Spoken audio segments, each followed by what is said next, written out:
ദൈവ തിരുനാമത്തിന് മഹത്വമുണ്ടാവട്ടെ. Bible reading പ്രോഗ്രാമിൽ സംബന്ധിക്കുന്ന ഏവർക്കും കർത്തൃനാമത്തിൽ സ്നേഹവന്ദനം. സംഖ്യാപുസ്തകം 18-ാം അധ്യായമാണ് നമ്മളിന്ന് വായിക്കുന്നത്. 17-ാം അധ്യായത്തിൽ നമുക്കറിയാം യഥാർത്ഥ പുരോഹിത വർഗം ആരാണെന്നുള്ളത് തെളിയിക്കാൻ അഹറോൻ്റെ തളിർത്ത വടി, അതുമായി ബന്ധപ്പെട്ട കാര്യങ്ങൾ നമ്മൾ ചിന്തിച്ചു. 18-ാം അധ്യായത്തിൽ നമ്മൾ വായിക്കുന്നത് സമാഗമന കൂടാരത്തിൽ ശുശ്രൂഷ ചെയ്യുന്ന പുരോഹിതന്മാരുടെയും ലേവ്യ ഗോത്രക്കാരുടെയും അവകാശത്തെക്കുറിച്ചാണ്. അവരെങ്ങനെയാണ് ജീവിക്കേണ്ടത്, എങ്ങനെയാണ് അവർ ഭക്ഷിക്കേണ്ടത്, അവർ ആ ദേവാലയവുമായി ബന്ധപ്പെട്ട കാര്യങ്ങളാണല്ലോ അവർ ചെയ്യുന്നത്. അതിനെക്കുറിച്ചുള്ള യഹോവയുടെ നിർദ്ദേശമാണ്. വിശുദ്ധ സ്ഥലത്തുണ്ടാകുന്ന സകല അകൃത്യങ്ങൾക്കും അശുദ്ധിക്കും കാരണക്കാർ നിങ്ങളായിരിക്കുമെന്ന് പറഞ്ഞു. കാരണം ദേവാലയത്തിൻ്റെ ചുമതല അവർക്കാണ് കൊടുത്തിരിക്കുന്നത്. അതുകൊണ്ട് ഒന്ന്, നിങ്ങൾ വിശുദ്ധരായിരിക്കണം. രണ്ട്, ആ സ്ഥലത്ത് അശുദ്ധിയും ഉണ്ടാകാൻ പാടില്ല. അവിടെ വെച്ച് അകൃത്യം നടക്കാൻ പാടില്ല. അങ്ങനെ നടന്നാൽ നിങ്ങളാണ് അതിന് സമാധാനം പറയേണ്ടത്. ഇന്ന് പുതിയ നിയമത്തിൽ വാസ്തവത്തിൽ ഏറ്റവും വിശുദ്ധവുമായി കാണേണ്ട ദേവാലയവും അതുമായി ബന്ധപ്പെട്ട് പ്രവർത്തിക്കുന്നവരിലാണ് കൂടുതൽ അശുദ്ധിയും കൂടുതൽ അകൃത്യങ്ങളും ഇന്ന് കാണാൻ സാധിക്കുന്നത് എന്നുള്ളത് വളരെ സങ്കടകരമായൊരു അനുഭവം തന്നെയാണ്. അത് ഏത് സഭകളെടുത്താലും നമുക്കത് കാണാൻ പറ്റുന്നുണ്ട്. സാധാരണ ജനങ്ങളെക്കാൾ കൂടുതൽ അഹന്തയോടും അശുദ്ധിയോടും അകൃത്യങ്ങളൊക്കെ ചെയ്യുന്നത് കൂടുതലും ഇങ്ങനെയുള്ള ആളുകളാണ്. ഇവിടെ ലേവ്യരോട് പുരോഹിതന്മാരോടും മോശ മുഖാന്തരം അരുളി ചെയ്യുന്ന നിങ്ങളുടെ ഇടയിൽ അങ്ങനെ ഒരിക്കലും ഉണ്ടാകാൻ പാടില്ല, ഒരശുദ്ധിയും അവിടെ നടക്കാൻ പാടില്ല എന്നുള്ളതാണ്. കാരണം സമാഗമന കൂടാരമെന്ന് പറയുന്നത് ദൈവത്തിൻ്റെ സാമീപ്യം പൂർണ്ണമായി അനുഭവിക്കുന്ന സ്ഥലമാണ്. ദൈവം അതിൽ വസിക്കുന്നു എന്നുള്ളതാണ്. കാരണം ദൈവം വിശുദ്ധനാണ്. അതുകൊണ്ട് ദൈവത്തോട് ചേർന്ന് പ്രവർത്തിക്കുന്നവരും വിശുദ്ധരായിരിക്കണം എന്നുള്ളതാണ് കാരണം. പിന്നെ പറഞ്ഞു, അതുമായി ബന്ധപ്പെട്ട പ്രവൃത്തികളിലൊക്കെ ലേവ്യർ മാത്രമേ വരാവൂ, മറ്റാരും അവിടെ പ്രവേശിക്കാൻ പാടില്ല. അങ്ങനെ അശുദ്ധരായവർ അവിടെ പ്രവേശിക്കാൻ കാരണമായാൽ അവരും നിങ്ങളും മരിക്കും. അതിന് കാരണക്കാരായ നിങ്ങളുടെ അശ്രദ്ധ കൊണ്ടാണ് അങ്ങനെയുള്ളവർ അവിടെ പ്രവേശിക്കുന്നത്. അതുകൊണ്ട് നിങ്ങൾ രണ്ടു കൂട്ടരും അവിടെ മരിച്ചു പോകും. അത്ര കർശനമായ രീതിയിലാണ്. കാരണം ദൈവത്തിൻ്റെ വിശുദ്ധിയുടെ പ്രാധാന്യമാണ്, അതിൻ്റെ ശ്രേഷ്ഠതയാണ് ഇവിടെ വിളിച്ചു പറയുന്നത്. പിന്നെ പറയുന്നത് വിശുദ്ധ മന്ദിരവും അതിൻ്റെ ബലിയോട് സംബന്ധിച്ച് സകലത്തിൻ്റെയും ചുമതല നിങ്ങൾക്കാണ് അതിൻ്റെ പൂർണ്ണമായ ഉത്തരവാദിത്വം. 8 മുതൽ 19 വാക്യങ്ങൾ വായിക്കുന്നു.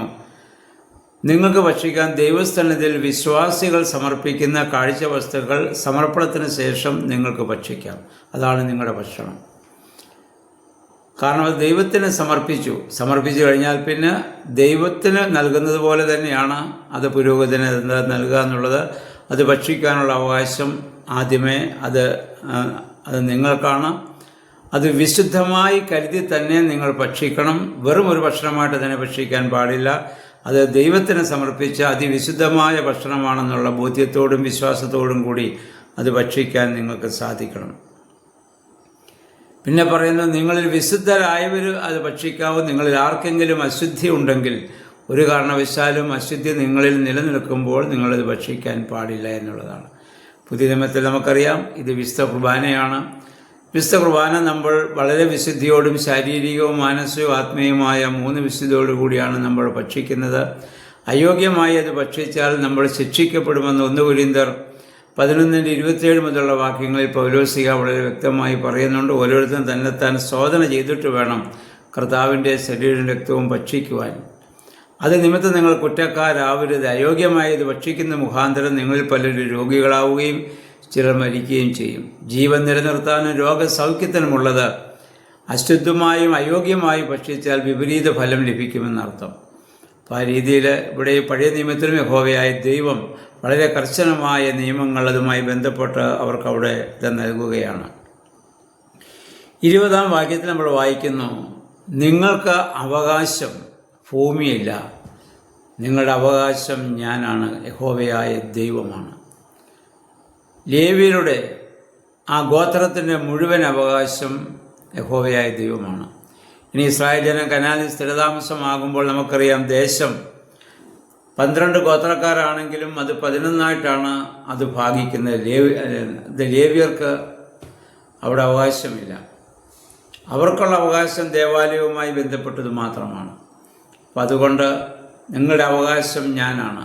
പ്രിയമുള്ളവരെ, പുതിയ നിയമത്തിൽ നമ്മുടെ അവകാശം നമ്മുടെ കർത്താവായ യേശു ക്രിസ്തു മാത്രമാണ്. ആ ദൈവമാണ് നമ്മുടെ അവകാശം. അപ്പം നമുക്ക് ഈ ഭൂമിയിൽ വീടോ വസ്തുക്കളൊക്കെ ഉണ്ടാവാം, പക്ഷെ അത് താൽക്കാലികമായി പാർക്കാൻ വേണ്ടി നമുക്ക് തന്നിട്ടുള്ളതാണ്. അതുകൊണ്ട് അതിൽ നമ്മൾ പൂർണ്ണമായി ആശ്രയം വയ്ക്കാൻ പാടില്ല. കാരണം നമ്മുടെ അവകാശം ദൈവമാണ്, ഈ വീടും വസ്തുക്കളും ഒന്നുമല്ല. അതുകൊണ്ട് നമുക്കറിയാം, 3-ാം സ്വർഗത്തോളം എടുക്കപ്പെട്ട അപ്പോസ്തലനായ പൗലോസ് ആ സ്വർഗീയ ദർശനം കണ്ടിട്ട് പറഞ്ഞു, രാജ്യവും ഭവനവും പൗരത്വവും ഒക്കെ ഭൂമിയിൽ നിന്ന് വ്യത്യസ്തമായിട്ട് അദ്ദേഹം പറഞ്ഞു. നമ്മുടെ രാജ്യം ഇവിടെയല്ല, ഭവനം ഇവിടെയല്ല, പൗരത്വവും ഇവിടെയല്ല. ആ രാജ്യത്തെക്കുറിച്ചാണ് നമ്മുടെ കർത്താവ് നമ്മെ പഠിപ്പിച്ചത്, പുഴുവും തുരുമ്പും നശിപ്പിക്കാത്ത സമ്പാദ്യമുള്ള രാജ്യമെന്ന്. നമ്മുടെ സമ്പാദ്യം അവിടെ ആയിരിക്കണം, നമ്മുടെ ഭവനം അവിടെ ആയിരിക്കണം. ആ ഭവനത്തെ ലക്ഷ്യമാക്കിയാണ് നമ്മൾ ജീവിക്കുന്നത്. അതുകൊണ്ട് വിശ്വാസ പ്രമാണമായി എല്ലാ ദിവസവും നമ്മൾ ഏറ്റുചൊല്ലുന്നുണ്ടല്ലോ, മരിച്ചുപോയവരുടെ ഉയർപ്പിനും വരുവാനിരിക്കുന്ന ആ ലോകത്തിലെ പുതിയ ജീവനുമായി ഞങ്ങൾ നോക്കി പാർക്കുകയാണ്. ആ പ്രത്യാശ നമുക്കുള്ളത് കൊണ്ടാണ് ജീവിതത്തിൻ്റെ എല്ലാ വേദനകളെയും പ്രയാസങ്ങളെയും പ്രതിസന്ധികളെയും പ്രത്യാശയോടെ തരണം ചെയ്യുവാൻ നമുക്ക് സാധിക്കുന്നത്. നമ്മുടെ ആശ്രയം യഥാർത്ഥമായി പൂർണ്ണമായി ദൈവത്തിലായിരിക്കണം. ഇതെല്ലാം താൽക്കാലികമായിട്ടുള്ളത് മാത്രമാണ് ഇവിടെയുള്ളത്. അതുകൊണ്ടാണ് നമ്മുടെ പിതാക്കന്മാരൊക്കെ നമ്മൾ നേരത്തെ പാടിയിട്ടുണ്ടല്ലോ, ലോകം, താത, സഹോദര, ജാതി, തറവാട് ആകെ ഉപേക്ഷിച്ച് കർത്താവിനായി മരിച്ചാൽ മതിയെന്ന് അവർ ആഗ്രഹിച്ചത് അതുകൊണ്ട് തന്നെയാണ്. അപ്പോൾ ആ ഒരു രീതിയിൽ നമ്മൾ ഒരു ക്രൈസ്തവന് വിശ്വാസി ഭൂമിയിൽ ജീവിക്കേണ്ടതാണ്. 21 വാക്യങ്ങളിൽ ലേവ്യരുടെ വിഹിതത്തെക്കുറിച്ചാണ് ഇവിടെ നമ്മൾ വായിക്കുന്നത്. ഇവിടെ പറയുന്നു, ഇസ്രായേലിൽ നിന്ന് ലഭിക്കുന്ന ദശാംശമാണ് ലേവ്യരുടെ അവകാശം. അവരുടെ ജോലി ഈ പുരോഹിതന്മാരെ സഹായിക്കുക എന്നുള്ളതാണ്. അവർക്ക് മറ്റു ജോലി ചെയ്യാൻ പറ്റില്ല.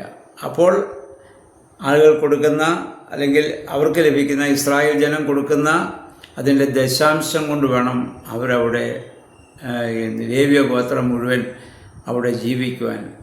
കാരണം അത് യഹോവയ്ക്ക് സമർപ്പിച്ചതിന് ശേഷം അതിന് പറയുന്നു, അതിൻ്റെ ദശാംശം എന്ന് പറഞ്ഞാൽ 10 അത് നിങ്ങൾക്കുള്ളതാണ്, അതുകൊണ്ട് നിങ്ങൾക്ക് ജീവിക്കാൻ പറ്റും. പിന്നെ പറയുന്നു, ആ ദശാംശത്തിൻ്റെ ദശാംശം ദൈവത്തിന് നീരാജനമായി അത് അർപ്പിക്കണം. ദശാംശം വാങ്ങുന്നവൻ അതിൻ്റെ ദശാംശം ദൈവത്തിന് സമർപ്പിക്കണം. ദൈവത്തിന് സമർപ്പിക്കുമ്പോൾ അത് വിശുദ്ധമായി തീരും. അതിനുശേഷം നിങ്ങൾക്കതെടുത്ത് ഉപയോഗിക്കാവുന്നതാണ്. അപ്പം അത് കർത്താവിന്. അപ്പം അതുപോലെ തന്നെ പിന്നെ പറയുന്നു, നിങ്ങൾ അങ്ങനെ യാഗമർപ്പിക്കുന്ന വസ്തുക്കളും ആ നീരാജനം ചെയ്യുന്നതൊക്കെ നിങ്ങൾ ആ പുരോഹിതന് കൊടുക്കണം. പുരോഹിതന് കൊടുക്കുക എന്ന് പറഞ്ഞാൽ ദൈവത്തിന് കൊടുക്കുന്നതിന് തുല്യമായിട്ട് തന്നെയാണ് അതിനെ കാണുക. നിങ്ങളുടെ ദശാംശത്തിൻ്റെ ദശാംശം നിങ്ങളുടെ ആ അഹ്റോന് നൽകണം എന്ന് പറഞ്ഞു. അഹ്റോൻ, അതുകൊണ്ടാണല്ലോ അഹ്റോനും കുടുംബവും അവിടെ ജീവിക്കേണ്ടത് എന്ന് പറഞ്ഞാൽ, അതായത് അഹ്റോന് നൽകുന്നത് ദൈവത്തിന് നൽകുന്നതിന് തുല്യമാണെന്നർത്ഥം. നമുക്കറിയാം, പുതിയ നിയമത്തിൽ നമ്മുടെ കർത്താവ് ശിഷ്യന്മാരെ അയക്കുമ്പോൾ പറഞ്ഞത് എന്താണ്? നിങ്ങൾ പോകുന്ന വഴിയിൽ, നിങ്ങളുടെ യാത്രയിൽ വടിയോ ഭാണ്ഡമോ അപ്പമോ ഒന്നും നിങ്ങൾ കരുതാൻ പാടില്ല.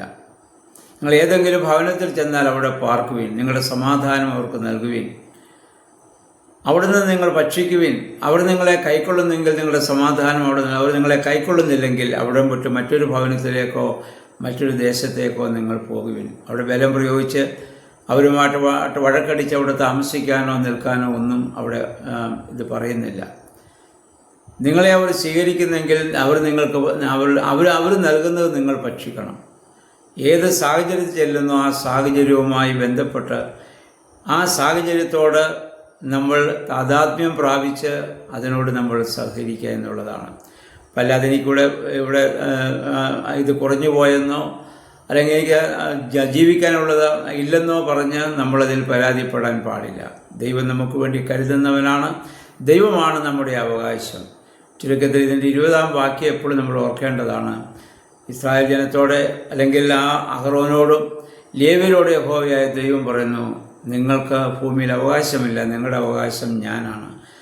നമ്മുടെ അവകാശമായ കർത്താവിൽ മാത്രം പൂർണ്ണമായി ആശ്രയിച്ചുകൊണ്ട് നമുക്ക് ജീവിക്കാം. അതാണ് നമുക്ക് സന്തോഷവും സമാധാനവും പ്രത്യാശയും ഒക്കെ നമുക്ക് നൽകുന്നത്. അല്ലാത്തുള്ള ജീവിതം ഏറെ ദുഷ്കരമാണ്.